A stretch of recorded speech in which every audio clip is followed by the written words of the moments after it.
You're listening to the My Simplified Life podcast, and this is episode number 115.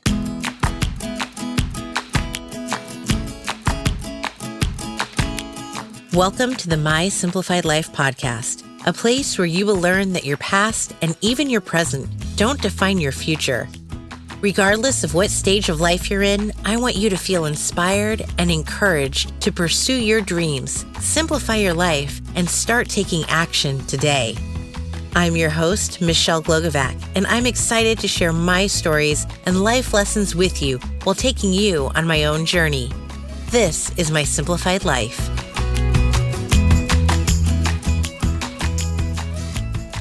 Hey friends, welcome back to another episode. I'm your host, Michelle Glogovac. The year is wrapping up, and one of the goals that I had set for 2021 was to read more books. Now, I'm an avid reader. I've always loved reading books, even as a child. Hello, Babysitters Club set. I'm talking about you. I had a closet full of books growing up, and my home is currently filled with books. Literally, we have a wall of books, and it would be a dream come true to actually have a dedicated library in my house. In 2020, as COVID hit and everyone was talking about all of the shows they were binge watching and the books they were reading, I felt like I just was doing something wrong. Life seemed to be the status quo since I had already worked from home and had my kids at home. So being at home really brought me no additional free time at all. For 2021, I wanted to have a goal of how many books I would read. I'd never done this before. I thought maybe I could go through 2 in a month. So I set the goal at 25 and thought that was really, really high. And it is. As the year started, so did my reading. I usually had a book to read for a podcast interview at all times, and then I also love to enjoy a fiction book. I'm someone who can't read how-to books of any sort before falling asleep. They make my mind start to run a million miles a minute, and then I want to take notes, and there's simply no way that I can fall asleep if I'm thinking that much. So I read my entertaining fiction books before I fall asleep. But when does that leave me time to read the nonfiction books? Well, it's easy. Remember how I sit in the dark hallway every night while my kids fall asleep? That's when I read. I'll also read while there's sports on TV that I'm not interested in, or if the kids are watching TV. I'll sit on the couch and be present, but I'm totally allowed to read a book while being there. Recently, I also started taking a note from Tanya Dalton, and I've started bringing my book or Kindle with me to school pickup. If I don't have emails to answer, I'll read for 10 or 15 minutes. I love this so much that for school drop-offs, I now have my son bring a book and he'll read to us in the car before school.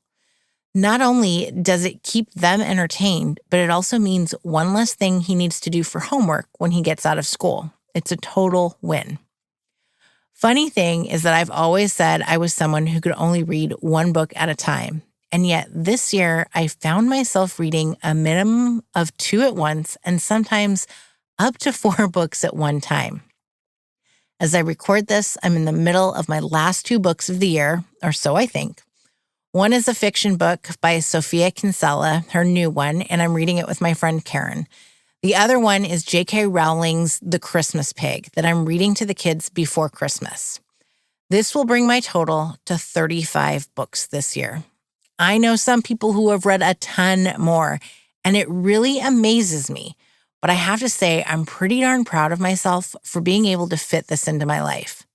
Books are a magical thing that you can learn from or be entertained by. And I should also add that I read all of these books. I didn't listen to an audiobook, and I've actually never listened to an audiobook. I've seen controversy over on Twitter about whether listening actually counts as reading, and I believe the consensus was that yes, it does, but I've never done it, so I'm going to plead the fifth on it. I also didn't count all of the books that I've read with the Tiny Humans, and we read a book or more every single day. I've decided for 2022, I want to keep my goal around 25 because I don't want to put more pressure on myself. Now, I do love goals, as you all know, and I want to exceed them, but we'll keep it at 25 just because, and hopefully I'll go beyond and crush them. If I set a bigger goal, then obviously I'm going to have to reach that bigger goal. I've already got a number of books downloaded and in the queue and on my bookshelf, and I know that there are more launching next year that I also want to read.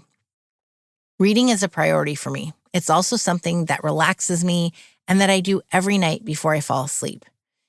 If you're as passionate about reading as I am, then make it a priority for yourself. Carry your book around with you. Read it during the 5 minutes you have waiting for the kids or while you're waiting for the water to boil for the pasta.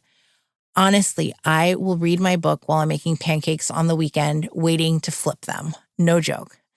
Take advantage of those little pockets of time.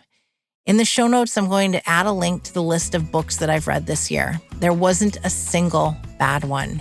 So go find one that stands out to you. Indulge yourself. Make it a goal to read a book a month next year.